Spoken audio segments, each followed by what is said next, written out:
This rogue build is absolutely broken. It packs tons of damage, both fitted for clearing large groups of mobs and destroying single targets like elites and bosses. It's got a lot of sustain, which makes your rogue incredibly tanky, and most importantly, it's got an insane amount of mobility, which allows you to clear dungeons faster than any other class. This is by far the most satisfying build I've tried in Diablo 4 so far, so I hope you enjoy.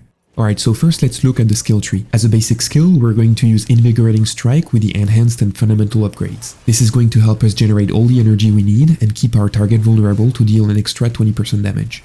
As a core skill, we're going to max Twisting Blades with the enhanced and advanced upgrades. This is going to be your main damage dealer, and it's also going to help refresh the cooldowns of all your skills. In this section, we're also going to max Sturdy and Siphoning Strike for tankiness and sustain.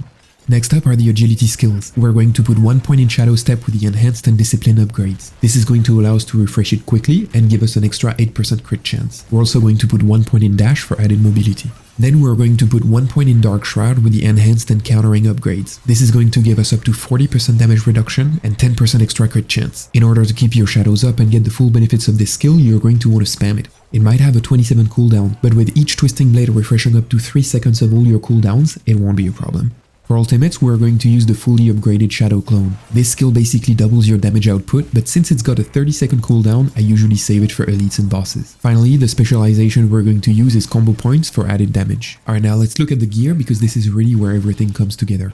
In terms of affixes, you're going to want to prioritize dexterity, crit chance, crit damage, core skill damage, damage to vulnerable, and damage to close enemies. The main legendary that makes this build broken is Blade Dancer. Twisting Blades deal most of their damage when returning, and this aspect extends the returning effect by making them orbit around you before disappearing, which also procs the cooldown refresh effect. This is a game changer, and is pretty OP if you ask me. Second, we've got these 3 legendaries that turn your Shadow Step and Evade into really solid damage dealers that also increase your movement speed for added mobility. Then we've got these 4 aspects that synergize perfectly with your basic skill. The energizing aspect will make it so you generate more energy against elites and cast more Twisting Blades. The rapid and accelerating aspects make it so you attack much faster with Invigorating Strike, which further increases your energy generation. Which also works perfectly with this aspect that supercharges your Twisting Blades with up to 50% extra damage.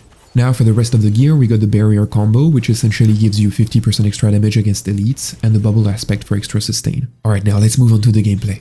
Dash and Shadow Step allow you to move quickly through the map and search for elites. When you encounter a pack, pop your Dark Shroud for the crit chance and resistance. Shadow Step in for the extra crit chance. Empty your energy with Twisting Blades so your left click applies vulnerable for the extra 20% damage. And then spam Shadow Step and Evade for the grenades while you regenerate energy with left click and supercharge each following Twisting Blade. When you encounter a boss, just use your clone and do the same. Essentially all you have to do is roll your face on your keyboard and everything should die. Anyway, that's it for today. If you learned anything in this video, I'd really appreciate if you leave a like to help me grow. As always, thank you for watching and I hope to see you in the next one.